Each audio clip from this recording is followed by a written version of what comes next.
大家好，电视剧《最亲爱的你》是由张晕编剧、丁子光执导的青春片。林小纯是一名新生，她来到学校的女生公寓报到，房东童奶奶接待她，并帮助她打开房间的密码锁。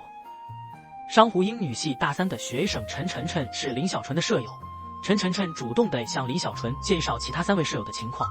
陈晨晨之所以如此热情，是为了掩护她的男友高林溜出宿舍。尽管女生公寓的告示上写着男生勿入，但是高林仍然是女生公寓的常客。在林小纯眼中，这4位舍友各有各的脾气，为了和睦，她只好凡事忍耐。陈晨晨生活态度随意散漫，不仅在宿舍私会男友，而且不懂礼尚往来，吃掉林小纯的果酱面包却不回馈她。她还经常偷吃林小纯的果酱，林小纯发现果酱不断减少，她明知是有人偷吃，却只能生闷气。这是她母亲做的果酱，她自己都不舍得吃。和林小纯住同间卧室的是经济系的大4学生顺南，他的活动场所是图书馆，平时就去做兼职，回到宿舍就要洗漱休息，性子急躁，经常对林小纯横加指责，嫌弃林小纯吵到他睡觉。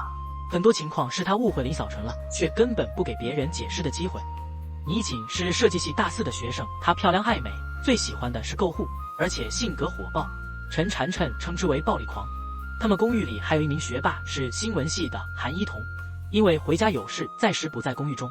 林小纯发现一张跳芭蕾舞的女生的照片，在鞋柜的最下面发现一双芭蕾舞鞋。她询问照片里的人是谁，但舍友并不愿意说什么，只告诉她是之前在公寓住过的。李小纯来上课的第1天，听到同学们讨论当下最土的穿着，而她从头发到衣服都符合最土的标准。林小纯趴在桌上闷闷不乐，那几个同学发现后觉得不好意思，于是让最帅的班草杨宇安慰李小纯。李小纯自卑地躲避了，杨宇觉得李小纯很可爱。气理课上，杨宇向李小纯借了一支笔，下课的时候却忘记还，直接装进书包带走了。李小纯却没有勇气要回来。更让李小纯感觉到错的是，陈晨晨塞给她几件衣服让她帮忙机洗，而其中一件是陈晨晨同倪锦穿过的，而且是一件不可机洗的名牌衣服。面对倪锦的责问，陈晨晨打死不承认她偷偷穿过。李小纯不小心说漏嘴，导致陈晨晨和倪锦直接开打，2个女生厮打在一起。李小纯在餐厅看到一张熟悉的面孔，正是照片上的芭蕾舞女孩，而且这个女孩故意躲着她和盛楠，这让李小纯心中的疑虑更多起来。林小纯学习到自我形象的重要性，并决心重新塑造自己在别人眼中的形象，不再怯懦地生活下去。下课后，林小纯鼓起勇气向杨宇索要自己的圆珠笔，虽然笔已经被杨宇弄丢了，但林小纯还是为自己有勇气迈出第1步而感到高兴。回到公寓后，林小纯壮着胆子拿着空空的果酱瓶子，大声质问是谁施光的。陈晨晨和倪锦赶紧承认自己施果，并认定李小纯过于小气，大家不欢而散。林小纯看到这个结果感到懊恼不已，同时林小纯回忆起小时候的经历，怯懦一直是她的缺点，大家都不爱跟她做朋友。林小纯到图书馆学习，答应帮陈晨晨占座位，但是陈晨晨跟男友玩得乐不思蜀，直接把这事儿抛到脑后。李小纯给他发信息也收不到回信，结果座位被其他同学强行用掉，还在管理员面前告他一状，害得李小纯挨了好一顿批评。晚上，林小纯冒着大雨，抱着陈晨晨的书包回到公寓，却又正好听到舍友们讨论她不会化妆不会修眉。李小纯感觉到再也忍无可忍，她气得将陈晨晨的书包丢到窗外，然后含着热泪大声说出自己的委屈，为什么大家都要欺负她而不肯对她好一点点。倪锦、陈晨晨、盛楠都感到很惭愧。李小纯回到床上，哭着哭着睡着了，并发起高烧。舍友们帮她贴上退烧贴，并主动打扫起卫生。等李小纯清醒过来，大家都忙活得差不多了，态度也对她好了很多。早餐的时候，4位女生开诚布公地坐在一起谈起知心话，大家把对彼此的意见都说出来。李小纯这才知道，原来大家都跟自己一样有所隐忍，并不是只有她自己在逃避在忍耐。把烦恼都说出来的林小纯开始感觉到阳光明媚，但第一次意识到在集体生活中大家都需要理解与包容。他之前一直害怕沟通的心理是错误的。杨宇借着还笔的机会向林小纯索要姓名，却遭到拒绝。他的好朋友顾青得知以后主动搭讪李小纯，结果林小纯非常喜欢顾青，连忙报上自己的姓名。学霸韩一彤回到宿舍中的第1件事就是组织大家在一起喝啤酒联络感情。李小纯询问大家之前的芭蕾舞女孩为什么离开公寓，大家只好告诉她是那个女孩怀孕了就搬走了，大家维护她的名誉，所以缄口不提。李小纯这才松了口气，她之前一直怀疑那个女孩是被大家排挤出去的。韩一彤喝醉了，神神秘秘地告诉大家她能看见鬼，还指着墙角说那里有一只鬼。李小纯感到不可思议，而他心中也隐藏着一个不可告人的秘密。他害死韩一彤酒后的胡言乱语，给陈晨晨、李小纯造成很大的心理压力。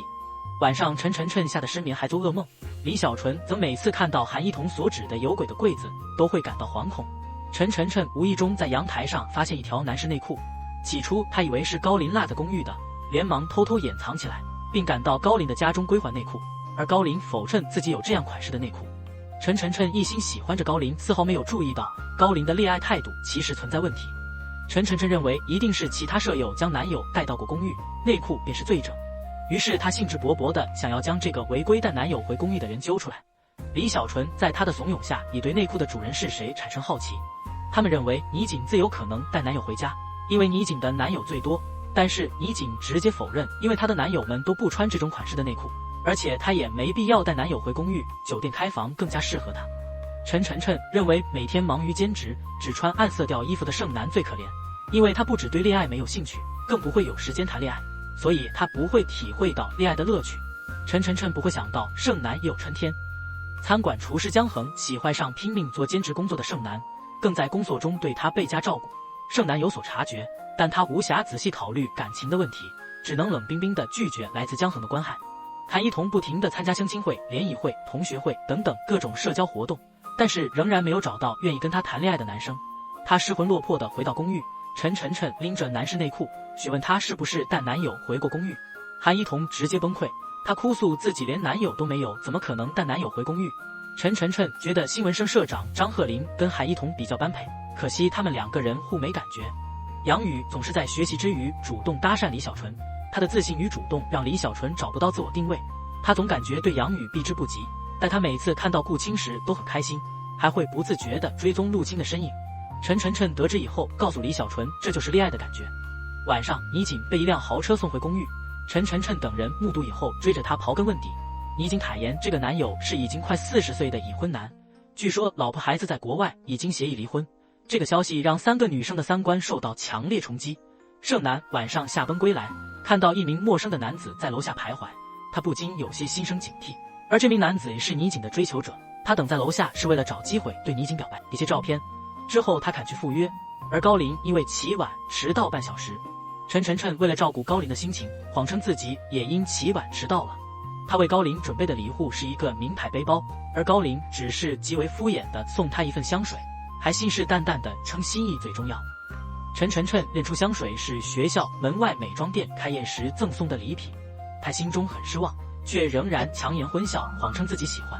他卑微地爱着高林，丝毫感觉不到高林对他的虚伪与敷衍。晚上，韩一彤好奇地询问陈晨晨收到什么礼物。陈晨晨为了面子，谎称高林送的礼物是历时2天的郊外旅游。韩一彤得知后忍不住跟他开个成人玩笑，结果搞得很尴尬。但是2个人很快通过微信相互道歉后和好如初。次日一早，陈晨晨拉起行李箱出门，假装出去跟高林旅游，其实他只能在电影院。陈晨晨准备分手渣男，女孩们欲开派对阵鞋。陈晨晨下定决心要跟高林分手，开始强迫自己面对现实。他一遍又一遍告诉自己已经失去了爱情，为使自己能痛下决心，他不断地回想着和高林的各种劣剧，拿赠品当礼物，约会迟到100多次，还有劈腿、失踪等等。想到自己各种委曲求全换来的全是各种敷衍，他越来越愤怒，以至于严重干扰到自己的正常学习与生活。度过愤怒期以后的陈晨晨接着进入抑郁期，他觉着自己的生活从此以后将再无激情与色彩，他生活当中的一切都是失败的。他开始各种假想高林也会因为失去他而陷入崩溃与极端，甚至担心高林会自杀。他决心不顾一切地去看看高林，当看到高林能吃能喝，活得很潇洒时，他才彻底死心了。公寓的几个女孩子觉得最近老发生一些不顺利的事情，她们怀疑是鞋柜当中的鬼在作祟。韩一彤觉得是公寓里缺乏阳气所致，于是在衣锦的提议下，几个女孩决定在公寓中举办一次周末派对，邀请男生来公寓狂欢，以增加公寓里的阳气。而童奶奶刚好有事要出国一趟，也正给他们举办派对提供了大好的机会。林小纯总爱在课余观察男神顾青的一举一动，他在忙着暗恋男神的同时，已习惯了杨宇的关怀与打趣。他还隐晦地向杨宇打听一些关于如何表白的问题，杨宇误以为林小纯在撩他，不仅在心中暗暗窃喜，他鼓励林小纯要勇于向心上人表白。盛男由于工作忙而不能参加派对，他一心地投入到工作当中。江恒会时不时地给他发来问候的短信，他反复斟酌却不知道如何回信。只好懊恼地丢下手机。而江恒就在便利店的窗外悄悄地看着他，满脸的心疼。韩一彤呢，兴致高昂地向他所有认识的男生发出派对邀请，就连能够搭上话的外国男生都不放过，甚至借学校新闻采访的机会，邀请学校篮球队的全体队员前去参加派对。怡锦邀请好友马克前去参加派对，并警告马克不许打他室友的主意。马克其实有心跟怡锦正式的谈一次恋爱，他严肃地告诉怡锦他想认真一次，但被怡锦给忽略了。两个人吃饭之后呢，前去采购派对用的物品，神秘大叔悄悄地尾随着他们。怡锦呢，感觉有人在跟踪，却没能发现什么。林小纯则千方百计地想要邀请顾青参加派对，他怎么都不好意思开口，而陈沉浸在失恋当中无法自拔，自然也就邀请不到人喽。林小纯一心想邀请顾青前去参加派对，他设想了无数方案都无法实行，恰巧杨宇前来搭讪他就拜托杨宇前去替他邀请。杨宇这才知道，原来自己是一厢情愿的喜欢林小纯，不过他自是不会轻言放弃，而是认真的走到顾青身边，胡乱支舞一阵。莫名其妙的，顾青摊开手示意杨宇说清楚一些。林小纯在角落里看到以后，把他的这个手势认定为拒绝。林小纯感觉自己失恋了，他特别难受。杨宇借机请客并安慰林小纯一番，迅速拉近了他与林小纯的感情。然后他又主动请缨参加派对，以帮助林小纯完成任务。林小纯只好答应下来。韩一彤悄悄塞给张鹤林几张自己的照片，邀请他前去参加派对。张鹤林本想丢续，但转念一想又放弃了，他打算把他的照片留起来辟邪用。周六这天早上，陈晨从被窝里爬起来，看着镜中自己憔悴的面容，情绪低落到极点。他犹豫自己到底要不要正式跟高林提出分手，心中一个声音说着高林的各种渣，一个声音在说着恋爱的各种美好。怡锦出资购买大量的气球及彩花、霓虹灯等装饰品，布置好派对现场。结果韩一彤突然接到自己父亲要来看他的电话。韩一彤大惊失色地说，被自己的父亲知道他跟一群男生搞派对，那就完蛋了。因为父亲对他管教极严，小时候都不允许他随便跟那孩说话。几个女孩子连忙将布置好的房间恢复原样，好在杨宇早来一步，帮了不少忙。几个人一阵手忙脚乱的忙碌，将派对物品都塞到林小纯的房间，最后将杨宇与林小纯都关进房间里。倪简与陈一起与韩一彤迎接韩父的到来。原来韩父是前来参加朋友的婚礼，顺路过来看看女儿。聊天中，韩父告诉韩一彤到了该谈恋爱的年纪，可以谈恋爱了，让韩一彤惊喜不已。杨宇跟林小纯独处一室，他忍不住撩起林小纯，结果不小心弄爆了一个气球，惊动了韩父。好在小纯机智的装睡，骗过韩父。杨宇藏在小纯的被子底下躲过一劫。韩一彤好不容易把自己的父亲送走，他才长吐一口气，带领几个室友重新布置派对现场。陈把高林约出来，他下定决心跟高林提出分手。可是当高林出现在他面前的时候，他才知道原来分手2个字如此难以开口。他满脑子想到的都是高林的好，不该喜欢一个人的理由有无数个，而该喜欢一个人的理由一个就够了，那就是喜欢。陈无法对高林提出分手，他大哭着说自己错了，希望高林能够原谅他。韩一彤布置好派对房间，摆放好冰镇的啤酒，准备迎接一场充满阳刚之气的派对。他觉得自己应该是派对中最亮的星星，结果韩一彤所邀请的男生因为各种原因一个也没到场，最应该到场的张鹤林正好生病也缺席了。这次派对最终只到场3个男生，分别是杨宇、高林及怡锦在酒吧认识的大叔。韩一彤看到怡锦邀请来的居然是位70后的大叔，忍不住挖苦怡锦一番。原来马克有事变卦，怡锦只好请这位大叔前来救场。他们最不能理解的是，陈居然把要分手的渣男高林给叫来了，气氛尴尬极了。4位女孩只好硬着头皮举行派对。韩一彤连开数瓶啤酒，强行把气氛搞活起来，并询问大叔的名字。原来大叔的名字叫田志强，他承认自己是怡锦的朋友。韩一彤想知道他对怡宪有什么想法，他却闲口不语了，只是默默认法喝掉1瓶啤酒。韩一彤询问高林为什么前来参加派对，高林谎称自己已经求得陈回心转意，这让陈分外欣喜，他不在高林怀中撒娇不已。而高林的心思显然不在他身上，而是关注倪锦更多一些。他来参加派对的目的也是为了接近倪锦。就在大家都在公寓开派对的时候，盛南来到餐厅打工。他听到员工们议论，餐厅的女同事小陆让自己做车商的哥哥以半价的优惠卖给江恒一辆新摩托车。而女员工们看到盛南后纷纷冷嘲热讽，还故意在盛南换衣服的时候把更衣室的灯关掉，讽刺盛南做着见不得光的事。盛南为了自己的工作只能隐忍下去。江恒心不在焉地工作着，不小心把手割破了。杨宇看到林小纯吃下一枚花生，他连忙前去阻止，并让林小纯吐出来。原来他曾经在餐厅留意到林小纯不吃花生，误以为他对花生过敏。林小纯只好坦白自己不吃花生的原因不是因为过敏，吃花生过敏的人是他的哥哥。这下他对林小纯的心思再也无法掩饰。在众人的逼问下，杨宇承认自己喜欢林小纯。餐厅的周经理以账目有差额为由，强行留下盛楠对账，并让他一起吃饭。盛楠看到江恒骑着新摩托车载着小路路过，他心中有苦说不出，只能默默干掉一杯酒。而周经理眼色阴沉地看着他郁郁不乐的样子，他对盛楠已经没有什么耐心了。韩一彤自己回忆，他最初说协会里有鬼时，不过是一时兴起的玩笑话，没曾想会引起大家的注意，并且会为了驱鬼搞出这一系列的事情。或许真的冥冥之中有所注定吧。童奶奶从英国旅游回来，带来几份伯爵茶送给几个女孩，并且在礼物盒里附上她亲笔写的祝福寄语。她写给陈晨晨的寄语是留给自己一杯茶的时限，写给韩一彤的寄语是享受一刻沉默，写林小纯的寄语是再淡的茶也有自己的味道，写给倪锦的寄语是品过苦才知甘，写给盛楠的寄语是品茶放空此刻忘忧。童奶奶的寄语正说中女孩们的心坎里，她们开始尝试改变自己。陈晨晨接到陈琳的约会电话时，她打算留给自己一点时间品一品童奶奶带来的茶叶，第一次拒绝了陈琳的邀约。而韩一彤也听从了童奶奶的建议，她开始收敛自己爱说爱笑的行为。这些变化让张鹤龄感到意外，但是韩一彤很快就无法约束自己的本性，恢复自己最无稽的一面。盛楠看到寄语后，向林小纯打听关于心理学的一些问题。他开始认识到自己的弟弟出事后变得不爱交流，或许是心理出了问题。他把茶叶放进箱子里，并且告诫自己不可以接受爱情关怀，否则会变得软弱。第二天，盛楠出门就碰到讨债的2个小混混，他们张口要他连本带利还10万元钱。盛楠没理他们就走了。他来到医院，告诉自己的妈妈别再碰小额贷款，他不会帮忙还钱，他也还不起，并含泪质问自己的妈妈，假如自己被讨债者打成植物人，是否也能得到像弟弟一样的照顾。他的母亲没有回答这个问题，盛楠泪奔而去。林小纯陷入初恋以后，满脑子都是杨宇的身影，做梦都是杨宇各种向他表白。他带着美美的心情来到学校，却发现事情是另外一个样子。杨宇并没有对他多么热情，还帮其他女同学占座位。林小纯开始怀疑自己是自作多情，立刻变得无精打采起来。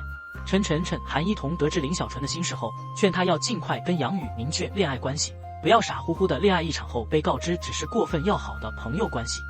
林小纯接到自己妈妈的电话，得知继父出了车祸，他连忙赶到医院，才发现继父只是额头受了一点点小伤，并没有妈妈电话中所说的那么严重。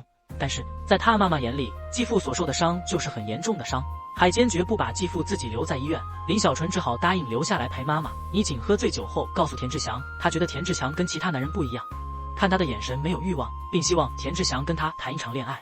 他不需要田志强给他钱，只要陪他聊天听他诉苦就可以。田志强隐藏着自己眼中的杀气答应下来，并把倪锦带到一处海边。倪锦下车后惊恐地发现田志强竟然带他来到曾经出事故的海边。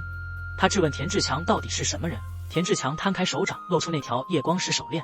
原来手链的真正主人是他的女儿，出事故的时候淹死在海里。这么多年了，他一直被女儿死折磨着。他想知道女儿死亡的真相，并怀疑倪锦害死他的儿子。倪锦惊慌之下想要逃走，却被绊倒在地，便被田志强狠狠地掐住脖子。倪锦挣扎不过，只好装死才逃过一劫。田志强跪在海边告慰自己女儿的亡灵后，取出车里的工具想要处理尸体时，才发现倪锦跑掉了。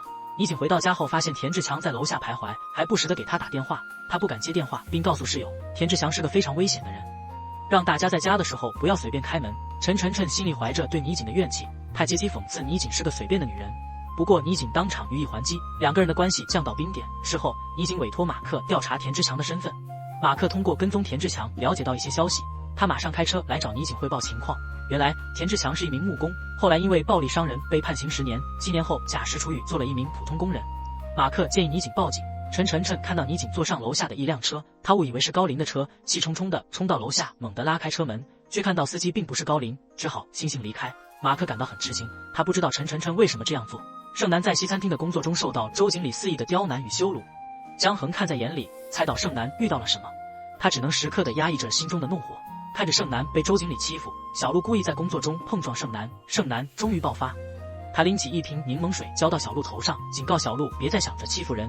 他在工作中出现一次失误，尽管他及时补救了，但是在下班后遭到了周经理不依不饶的责问，并当众让他出丑，然后故意羞辱他。这一切都是他不听话的后果。因为周经理的责难，盛南没有赶上最后一班公交车，这时江恒默默地来到他身边，骑摩托车将他送家中。他心疼地劝盛南辞职，再找一份兼职做。陈晨晨跟高林约会，高林趁陈晨晨去洗手间的时候，拿着手机跟别人热聊，陈晨晨看在眼中非常不高兴。他当即离开餐厅，并执意坐公交车回家。他拨打倪景与高林的电话，发现两个人的电话都是正在通话中。他认定倪景与高林在打电话，连忙赶回公寓，一把抓住倪景的电话，却发现电话中跟倪景聊天的人是马克。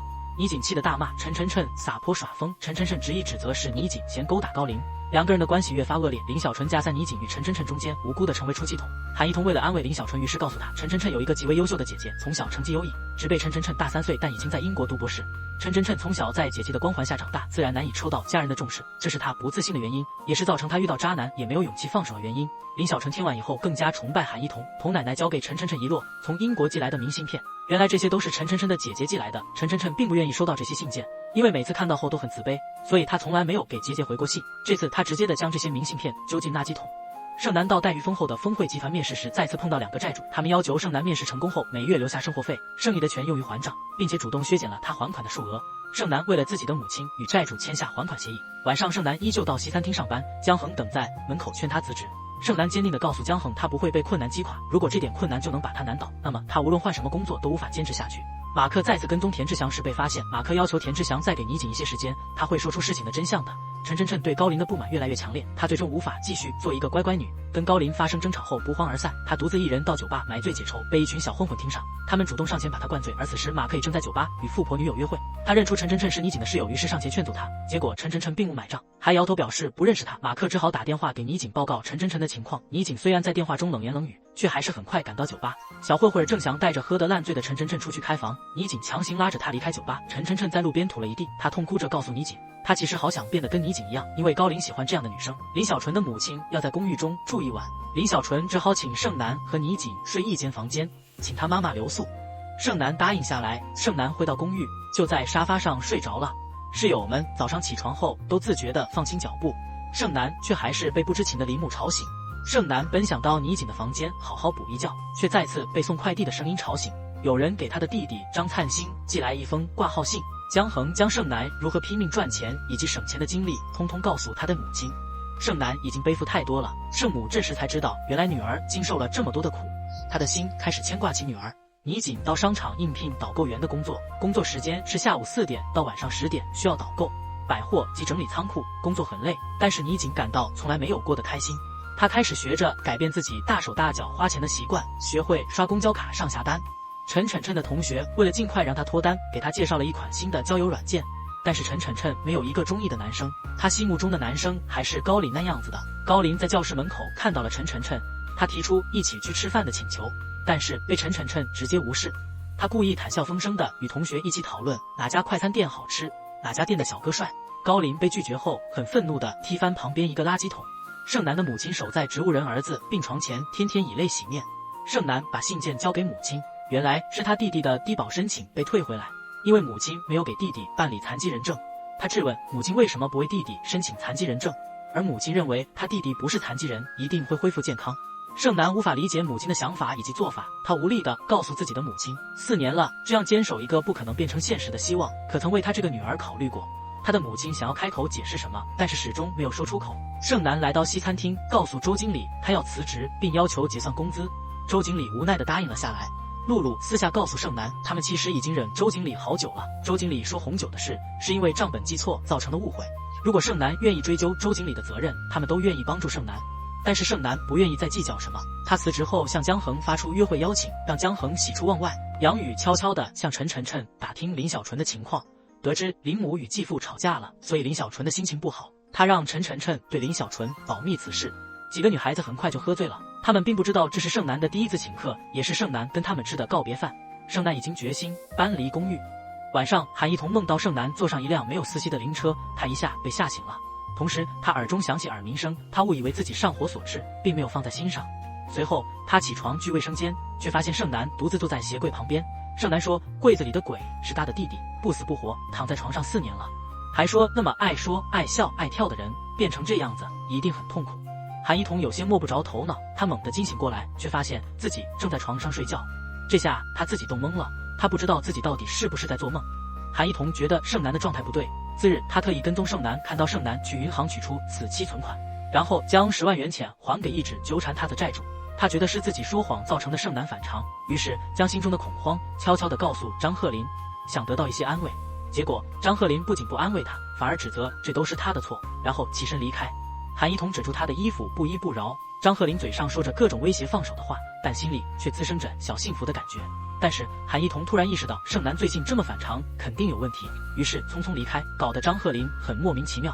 林小纯偶遇顾青，出于对好朋友的关心，顾青提醒林小纯，杨宇最近因为他的事很不开心，因为李小纯最近都不爱笑了。结果这一幕被杨宇看到，杨宇指责林小纯将自己的心事告诉室友，也会对顾青露出笑容，唯独不肯被他说出心里话以及露出笑容。林小纯简直称自己没有心事，杨宇非常失望的苦笑后转身离开。林小纯感到很无奈。盛南与江恒在一家西餐厅约会，盛南告诉江恒，其实自己也很想跟普通女孩一样，可以约个会，喝点饮料，吃些糕点，并为自己点了一份甜品，然后2个人一起去逛街、看电影、吃大大的棒棒糖，为公园湖中的小鱼享受着快乐的时光。盛南在休息时分轻轻地亲吻了江恒，并轻轻地解释说，怕自己下次约会时就不敢了。江恒略微心疼地看着他，即使是如此甜蜜的时刻，盛南带给他的感觉仍然是心疼。高林眼看着事情要败露，他情急之下拿起一把刀，将陈晨晨挟持，威胁大家都不要靠近。这时林小纯的脑袋中一片嗡鸣之声，他恍惚分不清自己身处何时何地，并不由自主地走向高林，一边奇奇怪怪地说着，刺我呀，反正我也不会死之类的话。高林眼看着林小纯一步一步逼近，不由划了一刀，将林小纯的手划伤了。陈晨晨趁他慌神的时候将他推倒在一边，从而脱险。几个女孩子扑上去把高林打了一顿。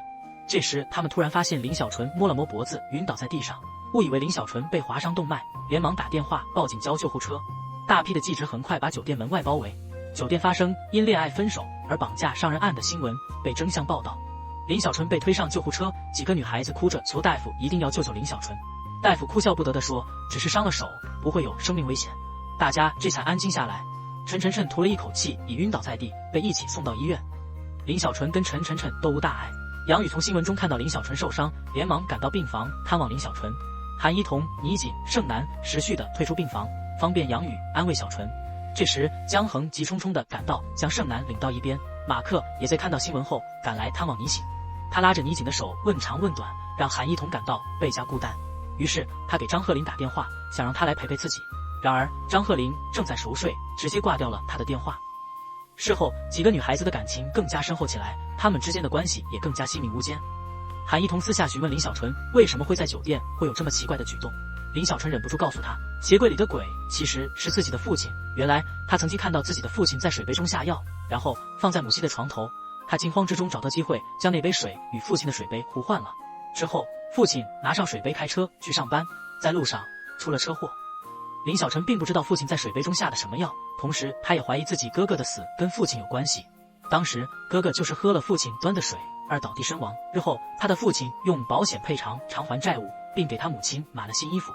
林小纯把心里的秘密说出来，是不想一个人扛起这些心事，他希望找到人分担，并且询问韩一彤能不能看到他父亲的鬼魂是否在生气。这一次韩一彤没再胡乱说谎，只是安慰林小纯。盛南讲完自己的秘密，倪锦也将自己在海里逃生遇险的经过讲出来，如何本能的在海底挣扎，如何眼睁睁的看着田雪沉入海底，他劫后余生后开始迷失人生的方向，所以才以放纵的姿态面对生活。但是现在他很庆幸自己从痛苦的阴影中走出来，已经找到自己人生的方向，也开始明白生命的意义。韩一彤也告诉大家，他之所以爱说谎，是因为从小缺失母亲的关注，所以养成用谎言博得赞美的坏习惯。因为他爱说谎，还曾把自己陷入过受到冤屈后无法自证清白的尴尬境地。最后他还把偷偷喜欢张鹤林的秘密也讲出来。受到触动的陈晨晨终于放下抵触情绪，讲出自己被高林绑架时所经受的折磨惊吓，大家连忙安抚他，纷纷说自己经历过他所受的痛苦。陈晨晨把压抑在心底的秘密说出来后，开始面对自己的内心。他跑到卫生间偷偷大哭一场后，脸上终于重新挂起笑容。原来这一切都是林小纯根据教授建议的所想出的妙计，他们用这种方法打开陈晨晨的心扉，使他能够面对自己内心的恐惧。就连蜡烛都是林小纯精心挑选的，具有安神的功效。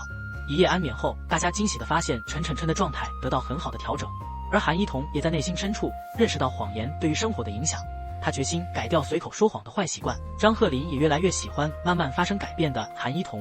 盛楠准备给自己放一次假，去尼泊尔旅行一次。江恒很想知道自己在盛楠心中的位置，但他含含蓄蓄的说不出口。盛楠将他家的地址抄下来，准备以后联系江恒。田志强准备去外地生活，临走前他特意通知马克到火车站送行。临行前，他把妮锦和马克的手牵在一起，让马克好好的照顾妮锦。田志强坐上火车后，怀着幸福的心情将妮锦送的香水喷在身上。马克再次向妮锦告白，他喜欢的人一直是妮锦，并且他已经和模特公司签下合约，他要从零开始学习当模特，等待有一天能够穿上妮锦设计的衣服去走秀。妮锦看着马克远去的背影，默默地跟过去的自己彻底告别。他会好好的生活下去，努力的珍惜品味新的人生。5位女孩在一起闲聊的时候，陈晨晨突然想到，其实房东奶奶也有小秘密。奶奶经常看着一幅画发呆，为了探清奶奶有什么秘密，他们潜入到奶奶的房间，发现墙上挂的画是童奶奶年轻时候的画像。童奶奶发现后并不生气，而是笑着告诉他们，她多次出国旅游，就是为了等待一次浪漫的邂逅。那是一位又高又帅的外国画家，只不过他们已经30年没有见面了。这幅画像就是出自心上人之手。以上就是本人带来的全部内容。看完这部剧，总体来说，5个女孩各自有着各自的性格、理想以及恋爱风格都大不相同的女大学生，她们选择的生活方式各不相同，也由此反映了每个人的生活都需要自己去经营，感情亦是如此。好了，电视剧《亲爱的你》也完结了，我们下期再见。